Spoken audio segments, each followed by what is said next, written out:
तुम लोग से नॉर्मल एक क्वेश्चन पूछता हूं मैं। हमारी जो मटीरिया मेडिका बनती है, वो मटीरिया मेडिका में जो सिम्टम्स लिखे जाते हैं वो कैसे लिखे जाते हैं, क्या प्रोसेस है उसका?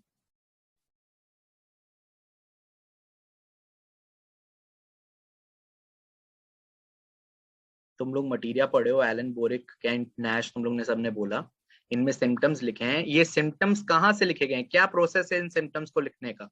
या हनीमैन ने अपनी एमएम प्यूरा पहली मटीरिया मेडिका फ्रेगमेंटेड ड्यूरेबल्स लिखी थी, तो ये सिम्टम्स उन्होंने कैसे लिखे थे, क्या मेथड था उनका लिखने का?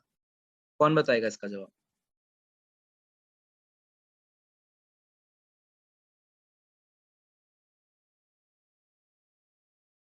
हम्म।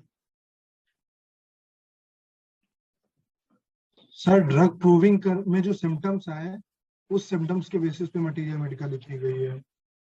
करेक्ट। हमने ड्रग प्रूविंग करी ऑन हेल्दी ह्यूमन बींग्स, ठीक है ना? ये हेल्दी ह्यूमन बींग्स इंपॉर्टेंट है, ऑफ डिफरेंट कॉन्स्टिट्यूशन,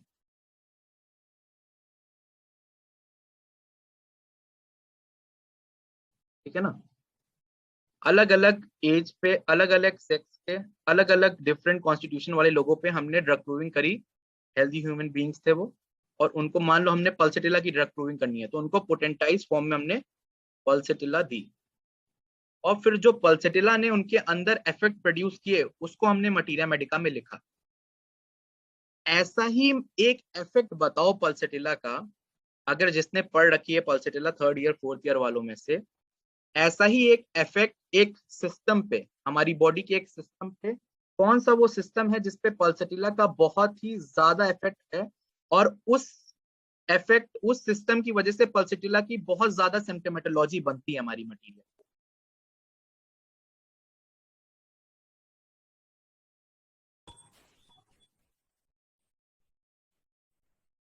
जो लोग अभी अभी ज्वाइन किए हैं उनसे मैं पूछ लेता हूँ कि हम ड्रग प्रूविंग करते हैं हेल्दी ह्यूमन बींग्स पे, अलग अलग कॉन्स्टिट्यूशन के, अलग अलग एज पे।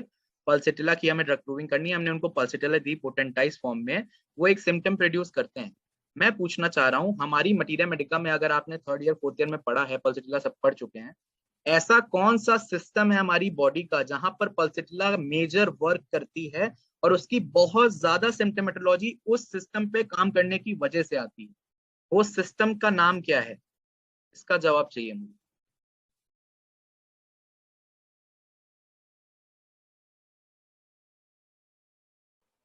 Sir female reproductive system. हाँ, फिर से बोलो। Sir female reproductive system. Female is a correct answer, female is one of the top जहां पर वो काम करती है। एक और है जहां पर मटीरियाज में स्पेसिफिकली मेंशन्ड है ये बात मैं इसलिए कह रहा हूं क्योंकि ये मटीरियाज में स्पेसिफिकली मेंशन्ड है कि majority of pathology of pulsatilla depends on the work of pulsatilla on this major system. Female के अलावा किसी और के पास कोई और जवाब है? फीमेल इज करेक्ट, बट यहाँ पर फीमेल की बात नहीं होगी, फीमेल पे भी बहुत ज्यादा इफेक्ट है पल्सेटिला। सर मेंटल जनरल्स की बात हो रही है। सिस्टम पूछ रहा हूँ कुछ आगे।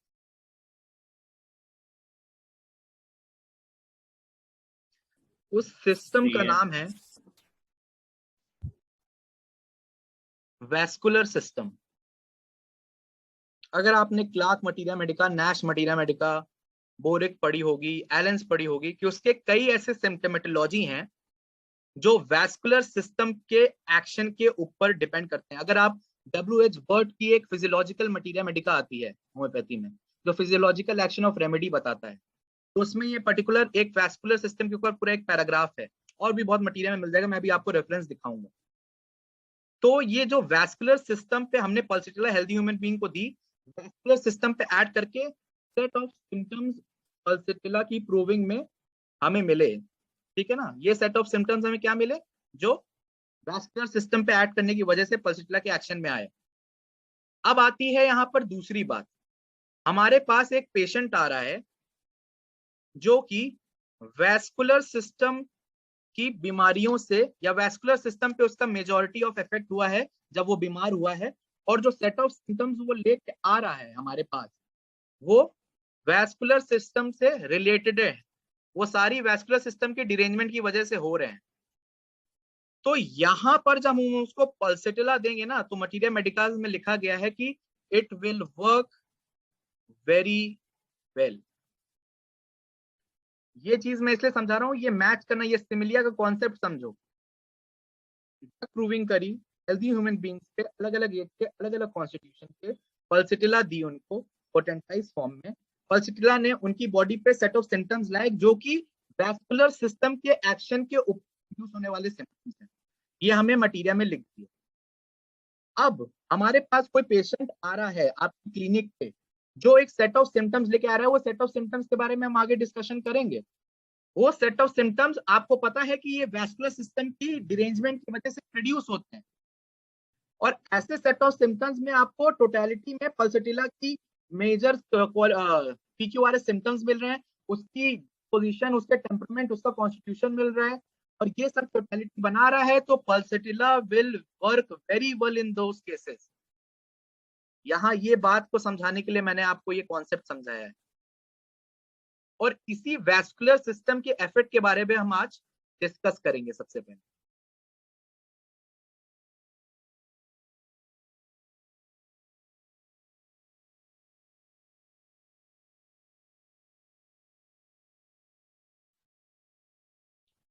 action on vascular system.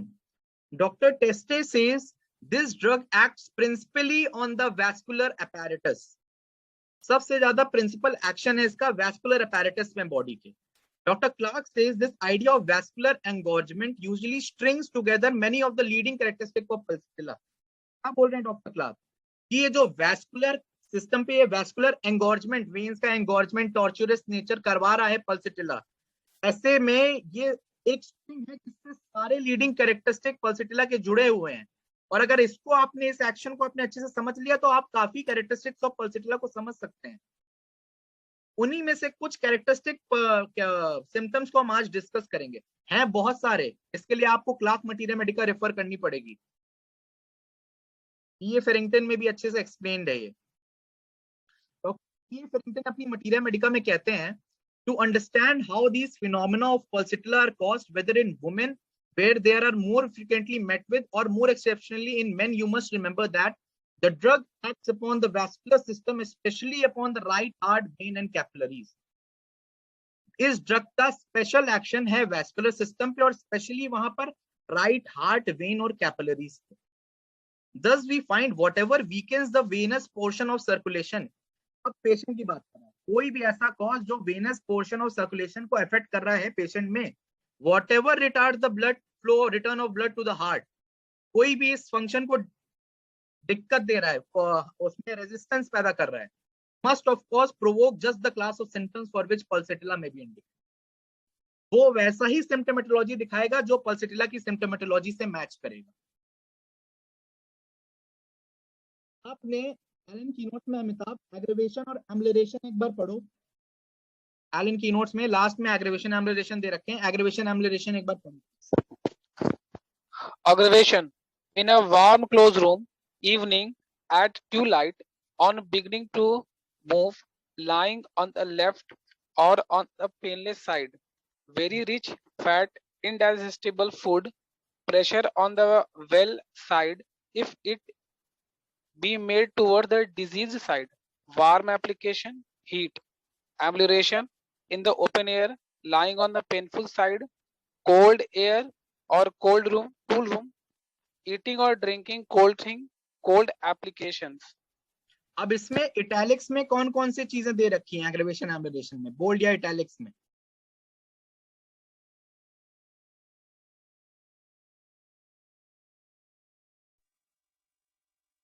In a warm closed room, evening at twilight.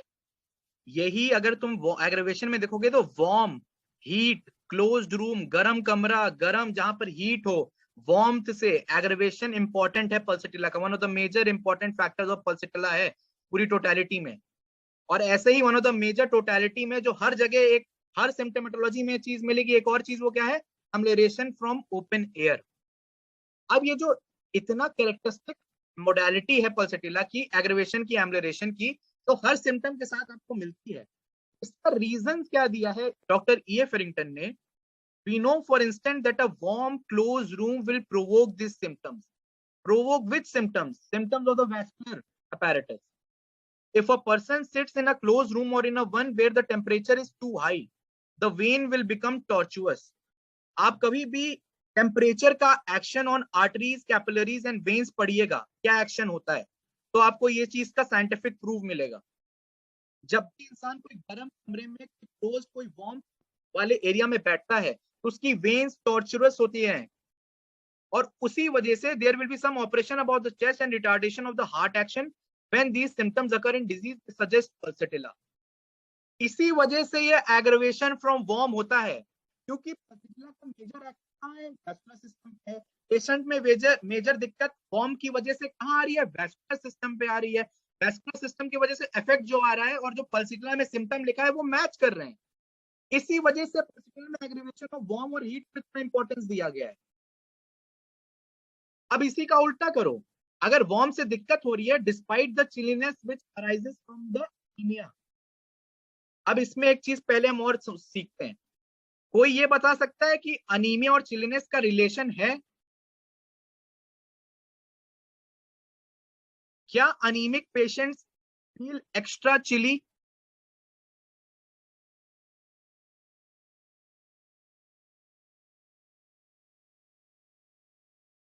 Patho पढ़ने वाले हो, फिजियो पढ़ के आ रहे हो, पीओएम भी पढ़ने वाले हैं, अनीमिया का और चिलीनेस का कोई रिलेशन होता है?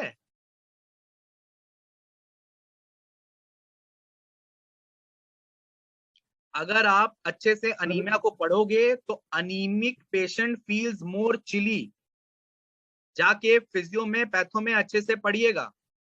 अनीमिया की वजह से ऑक्सीजन कॉन्सेंट्रेशन और हाइपोक्सिया टाइप की कंडीशन आ जाती है, ऑक्सीडेशन कम हो जाता है, और ये ऑक्सीडेशन कम होने का मेजर साइन है चिलीनेस, चिली फील करना ऑल द टाइम। यही एक तरीके से हमारा क्लिनिकल एस्पेक्ट समझाता है अनीमिया का। Anaemic patient will always feel chilly. इसको आप जाके अच्छे से पढ़िएगा। इसीलिए यहाँ पर लिखा है despite the chilliness which arises from the anaemia. ये जो ठंडक है, चिलीनेस है, ये अनीमिया की वजह से है। इसके बाद भी the open air acts as a stimulus to the venous circulation. ये चिलीनेस, क्योंकि अनीमिया हमने पहले पढ़ा था, आप अगर याद हो आपको, तो हमने यहाँ पर पढ़ रखा है कि अपना इसका पल्सेटिला का एक्शन अनीमिया में भी है। अनीमिक लोगों में होता है पल्सेटिला बहुत ज्यादा, ये हमने पढ़ा हुआ है पहले। इसी वजह से यहाँ पर जब लिखा हुआ है, ये देखिए हमने यहाँ पर पढ़ा था, क्या लिखा था प्रीडिस्पोजिशन, जब हमने पढ़ा था फ्लेगमेटिक के बारे में, तो anaemia was one of the most important predisposition. और अनीमिया आपको पल्सेटिला में भी मिलेगा। मैंने दिखाया था कि नेवर वेल सिंस प्यूबर्टी में पहला क्या है? Anaemia chlorosis. रिलेशनशिप के ऊपर वाला पार्ट पढ़ेंगे, जिसमें रिलेशनशिप वाले पार्ट के अंदर तो पेशेंट, ऐसे पेशेंट जो बहुत टाइम से टॉनिक और ये सब आयरन वगैरह लेते आ रहे हैं, अनीमिक ऐसे लोगों में पल्सेटिला का, तो पल्सेटिला में ये चिलीनेस रहेगी। इसके बावजूद ओपन एयर और ठंडी थोड़ी हवा उसको आराम देगी। क्यों? क्योंकि ये ओपन एयर और ठंडी हवा वेनस सिस्टम पे इफेक्ट कर रही है और उनका ये टॉर्चरस नेचर को उल्टा काम कर रही है, इंप्रूव करती है स्लगिश फ्लो ऑफ ब्लड को वहां पर। इसी वजह से ओपन एयर से पल्सेटिला को आराम मिलता है। आपको किसी सिम्टम को पढ़ते वक्त उसकी फिजियोलॉजी, पैथोलॉजी, उसका मटीरिया से रिलेशन, ड्रग प्रूविंग से रिलेशन सब आना चाहिए। लिखा है तो क्यों लिखा है? कोई रीजन होगा ना। इसी वजह से अगर आप ये जो मेजर मोडालिटी पढ़ते हो पल्सेटिला की, aggravation from warm and heat और एम्बुलेशन ऑफ ओपन एयर, इसका one of the major causes because it acts on the vascular system. यही रीजन है उसके पीछे का। इसी में एक और चीज आती है, वो हमारी है थर्स्टलेसनेस। एलन की नोट्स में आपके लिखा है thirstlessness with nearly all complaints. हर कंप्लेंट के साथ थर्स्टलेसनेस, प्यास नहीं लग रही है, प्यास है ही नहीं पेशेंट में। Great dryness of mouth in the morning without thirst. अब ये बताओ, ये सिम्टम पेक्यूलियर है कि नहीं है? और पेक्यूलियर है तो उसका रीजन क्या है? ग्रेट ड्राइनेस ऑफ माउथ है मॉर्निंग में विदाउट थर्स्ट, इसकी पेक्यूलियर नेचर क्या है इस सिम्टम का, और इसी में नीचे लिखा है माउथ मॉइस्ट इंटेंस थर्स्ट। इसका रीजन बताओ, ये पेक्यूलियर सिम्टम्स क्यों है, ये मर्कुरी का और ये पल्सेटिला का?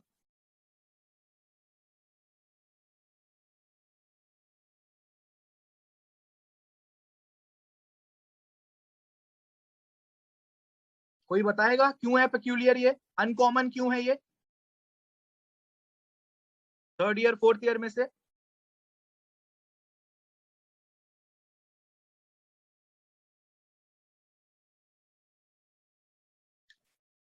कॉमन सेंस लगाओ, बहुत ही लॉजिकल चीज लिखी हुई है।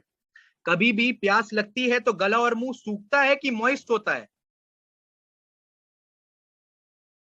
बहुत ज्यादा प्यास लगेगी तो गला सूखेगा कि मॉइस्ट होगा? कभी एडवर्टीजमेंट नहीं देखे हैं कोल्ड ड्रिंक वगैरह के? गला सूख रहा है, प्यास बुझानी है। ये dryness of mouth indicates that you are thirsty, but यहां पर ग्रेट ड्राइनेस ऑफ माउथ के साथ थर्स्टलेसनेस है, ये अनकॉमन है इसका सिम्टम पैथोलॉजी में। माउथ मॉइस्ट है नीचे मर्कुरियस वाले सिम्टम में, मुंह में पूरा मॉइस्टनेस है लेकिन थर्स्ट इंटेंस है, ये भी अनकॉमन है, ये भी पेक्यूलियर है। ये ऐसे ही नहीं लिखा है सिम्टम, ये बहुत अनकॉमन पेक्यूलियर सिम्टम है ये मिलता है तो, कि ग्रेट ड्राइनेस ऑफ माउथ और थर्स्टलेसनेस। माउथ सूखा है, मुंह सूखता है तो प्यास लगती है, प्यास नहीं लगती ऐसा नहीं होता है। इसी वजह से it is very uncommon and peculiar, इसी वजह से एलन की लिखा गया है। ऐसे लॉजिकली समझो सिम्टम को, उनकी पेक्यूलैरिटी को समझो। अब ये thirstlessness with nearly all complaint great dryness of mouth in the morning without thirst, ऐसे ही डॉक्टर टेस्टे ने रिमार्क किया है, ही suggested that thirstlessness also depends on the congestive action of the remedy। ये जो थर्स्टलेसनेस है ना, ये भी एक कंजेस्टिव एक्शन है जो रेमेडी का वेन्स कैपिलरी सब में कंजेशन है, इसके ऊपर ये इसी वजह से हो रही है थर्स्टलेसनेस। He says that loss of thirst and even aversion to food is as if one had an instinctive drive of increasing the excessive fullness of the vessels।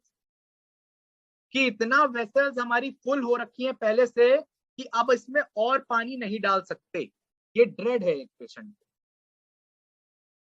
इस वजह से थर्स्टलेसनेस को रिलेट किया है डॉक्टर टेस्टे ने, एक रिमार्क दिया है उसके। अब इसी वैस्कुलर सिस्टम के एक्शन के अकॉर्डिंग हमने दो सिम्टोमेटोलॉजी देखी, एक क्या देखी, एक देखी एग्रेवेशन फ्रॉम वार्म और एक देखा एम्लोरेशन फ्रॉम ओपन एयर, जो इसका मेजर मोडालिटी है पल्सेटिला की। और इसी के रिगार्डिंग हमने थर्स्टलेसनेस को भी पढ़ा, और थर्स्टलेसनेस में ये थर्स्टलेसनेस तो है, पर थर्स्टलेसनेस के साथ साथ, थर्स्टलेसनेस बहुत रेमेडी में होता है लेकिन बहुत रेमेडी में ग्रेट ड्राइनेस ऑफ माउथ के साथ विदाउट थर्स्ट नहीं मिलता है, नैरो डाउन होती है रेमेडी इसमें। इस वजह से इसके साथ ये इंक्वायर जरूर करो कि मुंह सूखता है कि नहीं सूखता है। अगर मुंह सूखा है और थर्स्टलेसनेस है तो पल्सेटिला है वो, ऐसे रिलेट करो। अब आते हैं हम फीवर के बारे में। बहुत सारी मटीरिया मेडिका में पल्सेटिला को फीवर इजीली समझने के लिए एक चीज समझ लो, अगर कोई भी पेशेंट तुम्हारे पास फीवर लेके आ रहा है और फीवर में आप जल्दी अक्यूट केस टेकिंग करते हो, जनरली आप पूछते हो मेजर मोडालिटी पूछते हो, उसका राइज इन टेम्परेचर पूछते हो, उसके साथ साथ कोई कंकॉमिटेंट सिम्टम पूछते हो कि और साथ साथ में क्या हो रहा है, बेसिक हम यही सवाल करते हैं। अगर ये 3 पिलर मिल गए तो you can prescribe pulsatilla in fever. वो 3 पिलर क्या है, चिली होगा पेशेंट, एग्रेवेशन फ्रॉम वार्मथ होगा और थर्स्टलेसनेस होगी पेशेंट में। क्या चीज मिलेगी, एक है कि पेशेंट फील्स वेरी चिली, ठंड लग रही है, पर ठंड लगने के साथ साथ वार्मथ से एग्रेवेशन है।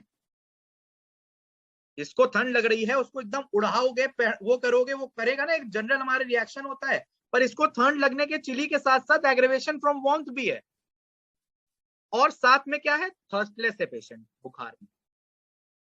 अगर ये 3 चीजें मिलती हैं तो pulsatilla is the remedy. Doctor boric materia Medica में आप जाएंगे, उसमें फीवर का सेक्शन खोलेंगे तो 3 चीज इटैलिक में लिखी है, बेसिक 4 चीज लिखी हैं जो कि हमारे पहले पॉइंट को और प्रूव करती है।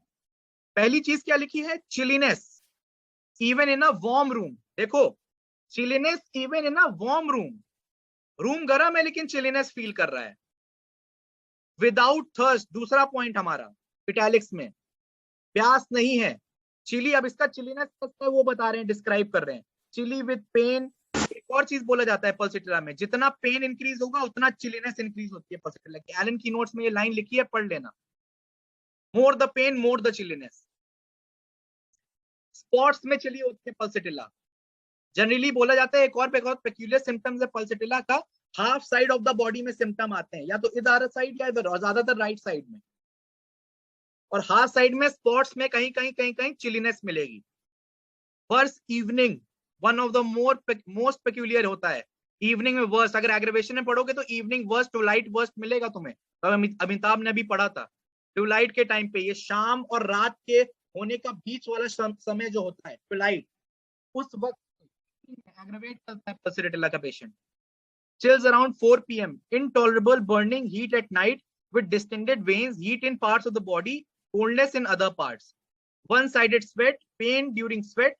और तीसरी चीज हमारी आती है, external heat is intolerable, aggravation from warmth. तो ये तीन चीजें मिली, chilliness, thirstlessness, aggravation from external heat, warmth, fever में pulsatilla।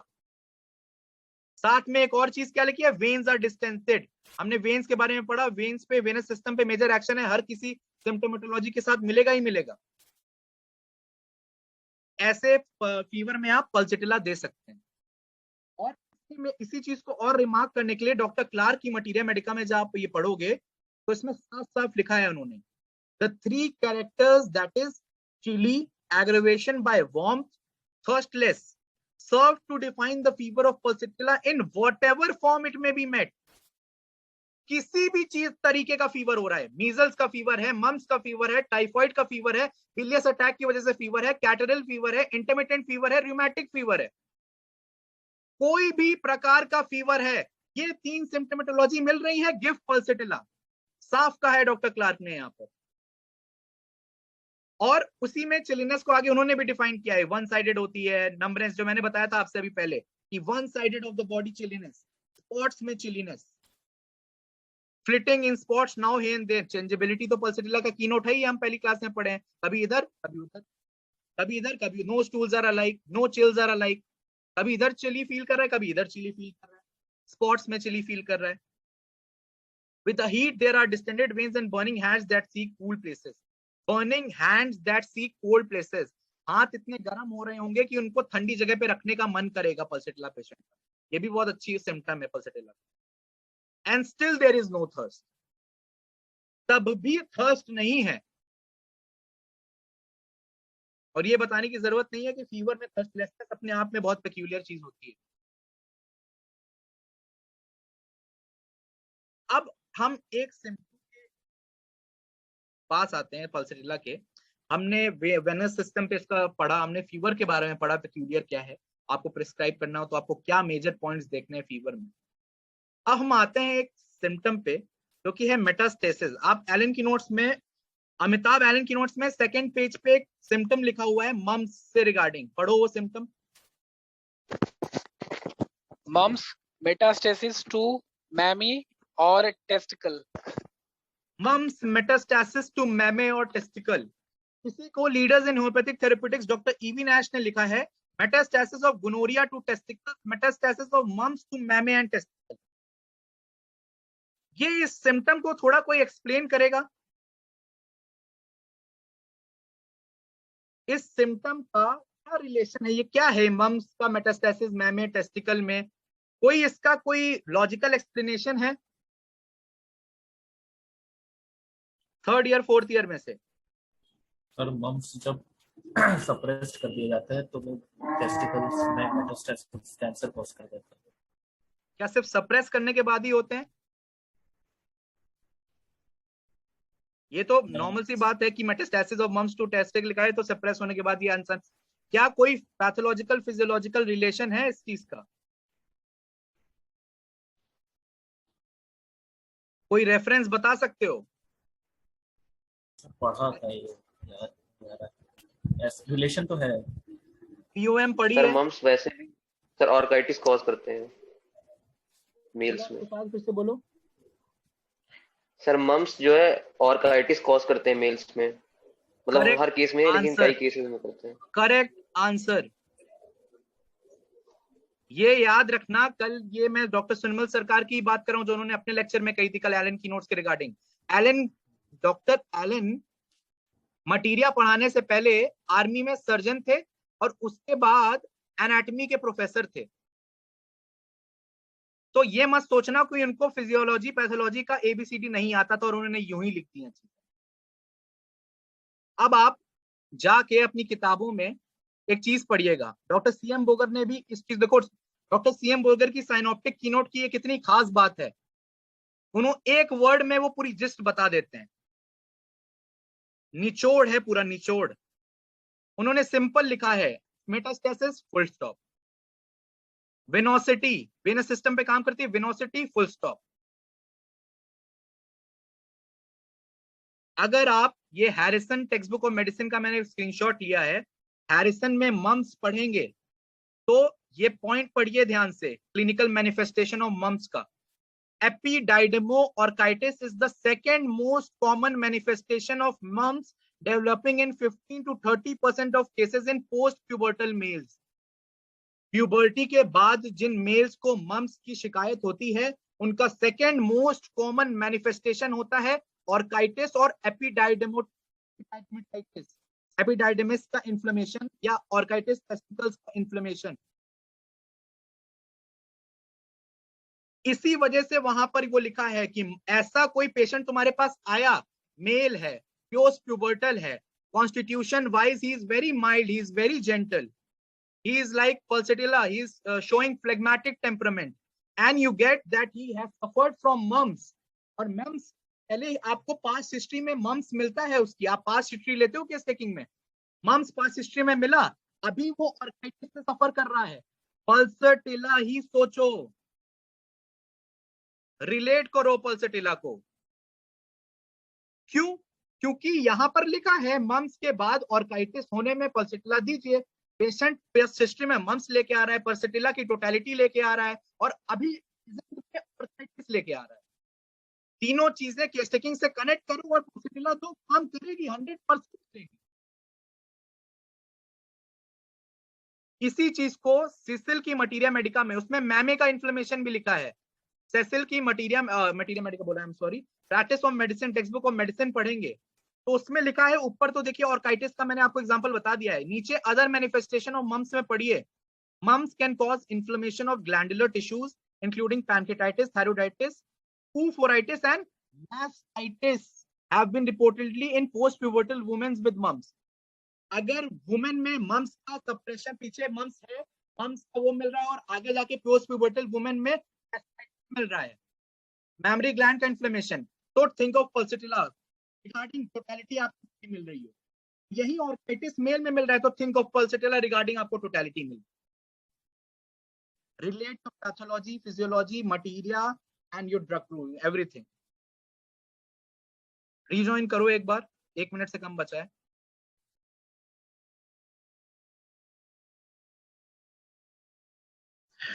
तो ये मम्स वाली जो बात हम कह रहे थे, ये मम्स वाली ऑर्काइटिस का रिलेशन मम्स से और यही मम्स का रिलेशन मैस्टाइटिस से, आपको अब समझ में आया ये सिम्प्टोमेटोलॉजी वहां पर क्यों लिखी गई है, उसका एक रीजन है। और ऐसे ही केसेस में आपको जो मैंने समझाया कि केस टेकिंग करे, पास्ट हिस्ट्री में आपको ऐसे मिला, presently he is suffering from the symptom I am telling you that is mastitis और orchitis, he has a personality of similarity that is in pulsatilla, तो आप पल्सटिला सोचिए एंड इट विल वर्क। इसलिए यहाँ पर वो एलन की notes में ऐसा सिम्टम लिखा हो। अब हम आते हैं आगे नेक्स्ट सिम्टम पे पल्सटिला के।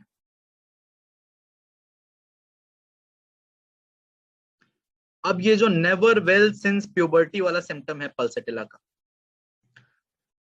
एलन की नोट्स में आप लोग पढ़े होंगे कि the first serious impairment of health is referred to puberic age, have never been well since, anaemia, chlorosis, bronchitis, phthisis ऐसे डिजीजेस जो प्यूबर्टी से चलते चले आ रहे हैं और वहां तब से कुछ ना कुछ बीमारी लगी पड़ी है। ऐसी लड़की जिसको प्यूबर्टी की एज से बीमारी लगी, लड़की मैं इसलिए बोल रहा हूँ क्योंकि predominantly related to the female symptoms और फीमेल पैथोलॉजी, ठीक है ना। एक बात बहुत अच्छे से ध्यान कर लो, लोग बहुत मिसकंसेप्शन बना लेते हैं कि पल्सेटिला मतलब प्यूबर्टी, बस प्यूबर्टी। ऐसा एकदम नहीं है, इसको मान के चलो। पल्सेटिला प्यूबर्टी वहां शुरुआत में लिख दिया एलन की नोट्स में, इसका मतलब ये नहीं है कि बस प्यूबर्टी वाली एज में लिखोगे और आगे अगर फीमेल बढ़ गई प्यूबर्टी से तो you will never think of pulsatilla, दिमाग नहीं जाएगा वहां पर। फीमेल रेमेडी तो प्रिनोमिनेटेड बहुत सारी है। इसी वजह से मैंने इस सिम्टम के साथ एलन के एक सेकेंड रिमार्क लिखा है डॉक्टर क्लार्क मटीरिया मेडिका का। Pulsatilla ranges over the whole sexual period from puberty to the climacteric, including disorders of menstruation, pregnancy, the puerperium and lactation, all of which presents many points of corresponding with the symptoms of pulsatilla. याद रखिए predominantly female इसीलिए कहा जा रहा है, इसलिए नहीं कि सिर्फ puberty, never well since puberty, puberty में दिक्कतें, प्यूबर्टी वाली दिक्कतें हैं, प्यूबर्टी प्यूबर्टी प्यूबर्टी पल्सेटिला, ऐसा नहीं है। साफ साफ डॉक्टर क्लार्क कह रहे हैं पूरे सेक्सुअल पीरियड में प्यूबर्टी, प्यूबर्टी के बाद if she is pregnant, pregnant के पास पर्पूरियम, लैक्टेशन, उसके बाद अगर आपका क्लाइमैक्ट्रिक दैट इज मेनोपॉज, ये पूरा सेक्सुअल पीरियड जो है वुमेन का, it covers the symptomatology of pulsatilla. Remember that, not only puberty, वहां पर प्रेजुडाइज मत होइएगा।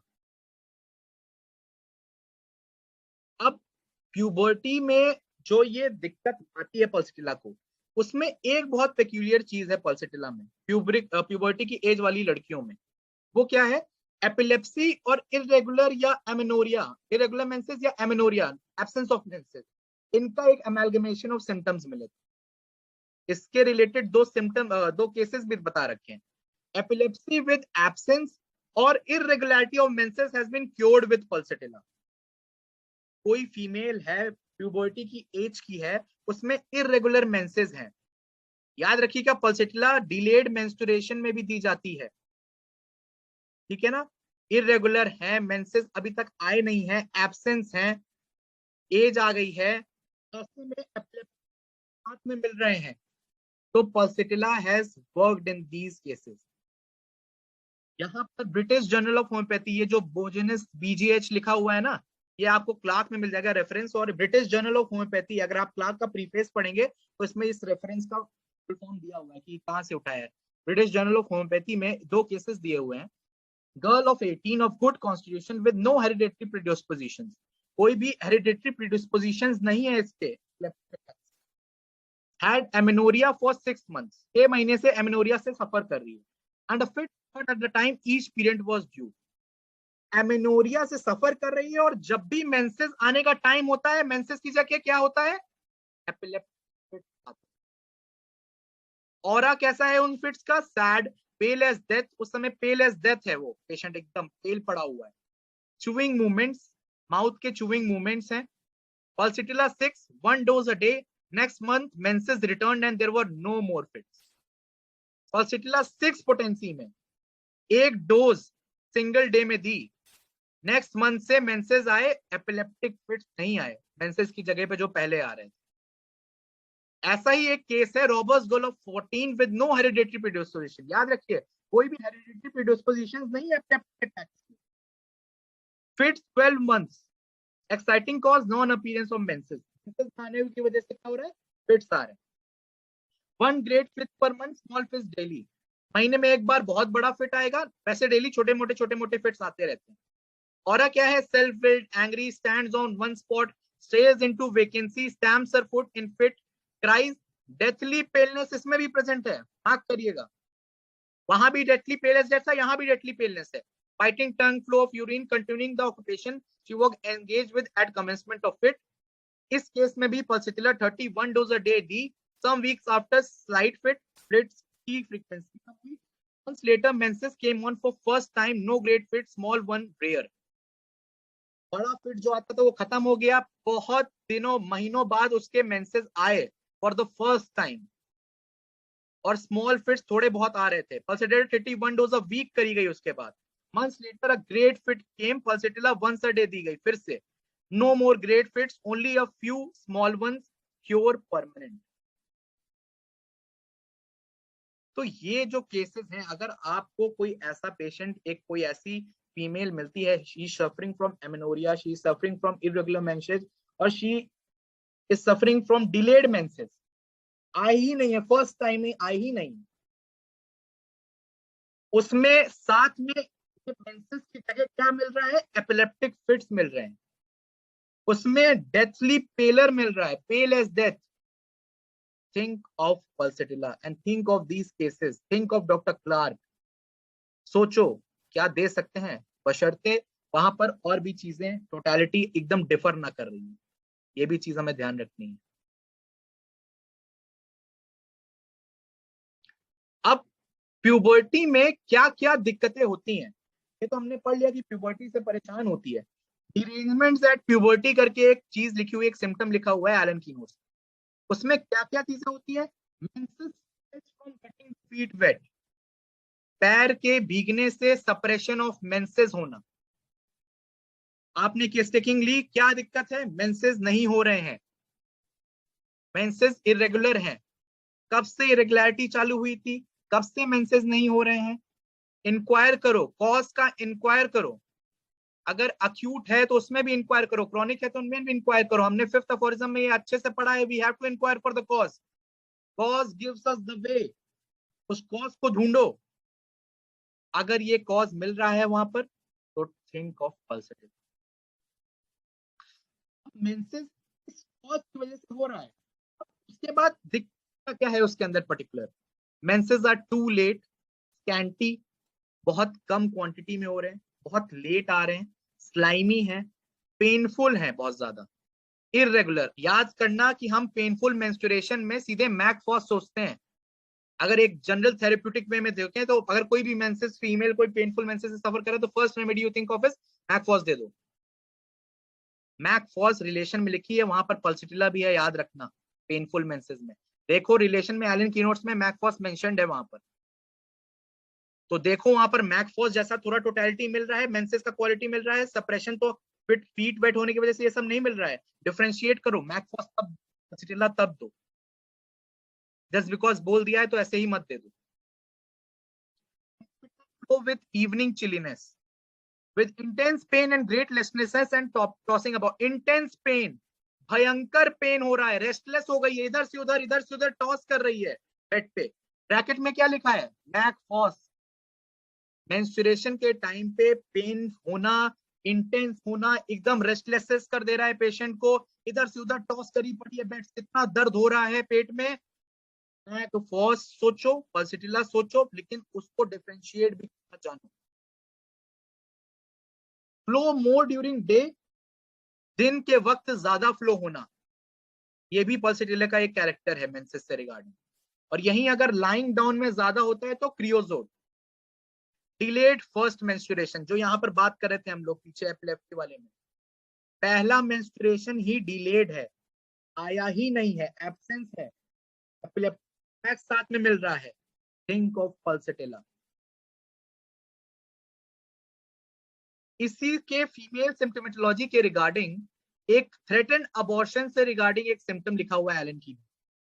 अबॉर्शन आप लोग जानते हैं क्या होता है, threaten abortion is vaginal bleeding, first 20 weeks of pregnancy अगर वेजाइनल ब्लीडिंग हो रही है, एब्डोमिनल क्रैम्प साथ में मिल रहे हैं, तो it may indicate that there is miscarriage, हो सकता है मिसकैरेज हो, इसीलिए इस कंडीशन को थ्रेटेंड अबॉर्शन या थ्रेटेंड मिसकैरेज बोला जा सकता है। हो सकता है थ्रेटेंड है अबॉर्शन और मिसकैरेज, 20 वीक्स ऑफ प्रेगनेंसी में आपको ऐसी ब्लीडिंग मिल रही है, इरेगुलर वेजाइनल ब्लीडिंग मिल रही है, एब्डोमिनल क्रैम्प्स मिल रहे हैं, पेन हो रहा है, ऐसे अगर किसी में मिल रहा है तो लिखा है पल्सेटिला में threatened abortion, flow ceases and then returns with increase force, flow blood का सीज करेगा और फिर जब वापस आएगा तो बढ़ के आएगा और ज्यादा फोर्स से आएगा, फिर घटेगा, फिर और ज्यादा फोर्स से आएगा, ये ऐसा इसका साइकिल है फ्लो का, ceases with more flow, ceases with more flow, increased force के साथ।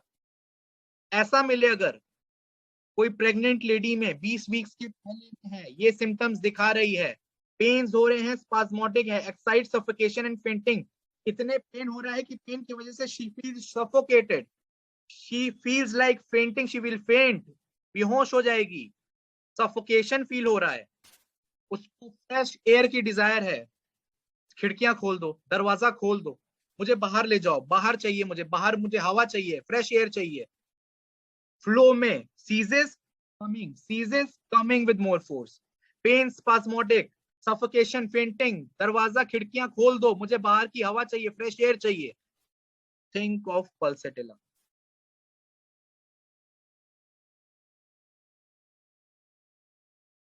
अब जो आखिरी सिम्टम हम पल्सेटिला के रिगार्डिंग पढ़ेंगे तो एक बहुत ही पेक्यूलियर सिम्टम है पल्सेटिला का, और पल्सेटिला को एज अ एंटी साइकोटिक अगर आप सोचते हो ना, as a anti sycotic remedy जो कि पल्सेटिला मानी जाती है, उसमें it is one of the major symptoms for pulsatilla because this symptom is related to the anti sycotic nature. ये हमने थूजा में भी पढ़ा था इस सिम्टम के बारे में।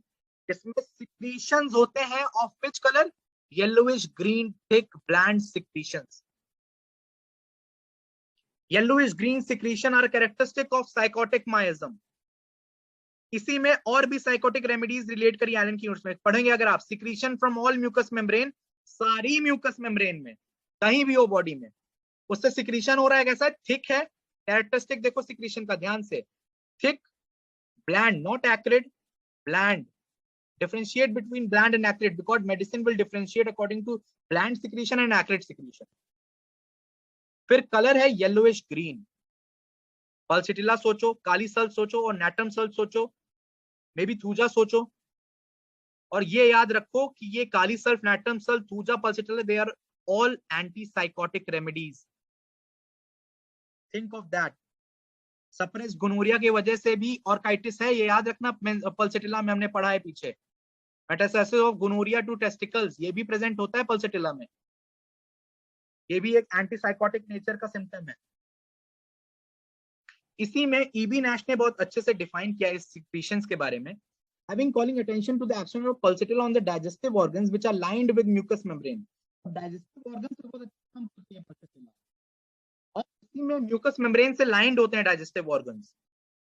We wish to notice that it has a peculiar action on mucous surface generally. पूरी बॉडी में जनरली म्यूकस सरफेस से बहुत अच्छा एक्शन है। This peculiarity consist in the character of the discharge. ये पेक्युलैरिटी म्यूकस मेम्ब्रेन में क्या दिखा रही है, डिस्चार्ज का कैरेक्टर कैसा है। कैसा है, thick, bland, yellowish green, thick, bland, yellowish green, thick, bland, yellowish green. Natrum sulph, kali sulph, pulsatilla, सोचो, टोटलिटी देखो, दिमाग में स्ट्राइक करना चाहिए तुरंत। They are thick, bland, yellowish green. They are found in nasal catarrh. अब देखो कितने वैरायटी ऑफ डिस्चार्जेस हैं, कहाँ से हैं, पर कैरेक्टर सेम है। नेजल कैटार में नाक से, ल्यूकोरिया में सेम डिस्चार्ज का कैरेक्टर, एक्सपेक्टोरेशंस में सेम डिस्चार्ज का कैरेक्टर, गोनोरिया में सेम डिस्चार्ज का कैरेक्टर, इन अल्सर्स, अल्सर हुए कहीं आपको, same discharge of character, from the years, कानों में, ओटाइटिस में, आईज में कोई दिक्कत हुई है उनमें, in short from every mucus outlet of the body. Mucus membrane, mucus outlet कहीं भी बॉडी की है, उसमें डिस्चार्ज हो रहा है, किसी भी वजह से उस डिस्चार्ज का कैरेक्टर ऐसा है, तो थिंक ऑफ दीज 3 रेमेडीज। आगे आप जाके इसको डिफरेंशिएट करोगे, separation of pulsatilla which is thick, clean, bland, taste, while that of stannum is sweet and that of kali hydrogen is CPI is salty।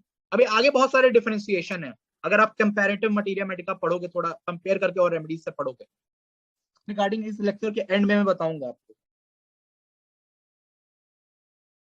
अब डिजायर और अवर्जन के बारे में जान लेते हैं पल्सेटिला की। बहुत मेजर जो डिजायर है पल्सेटिला का वो है सावर और रिफ्रेशिंग थिंग्स का, ठीक है ना, और खट्टा और रिफ्रेशिंग थिंग्स लाइक लेमनेड। बहुत पेक्यूलियर सिम्पटम है पल्सेटिला का, डिजायर फॉर लेमनेड, नींबू पानी। और अवर्जन इतना ही पेक्यूलियर जितना डिजायर फॉर लेमनेड है या सावर रिफ्रेशिंग थिंग्स है, उतना ही पेक्यूलियर है अवर्जन टू पोर्क और फैटी।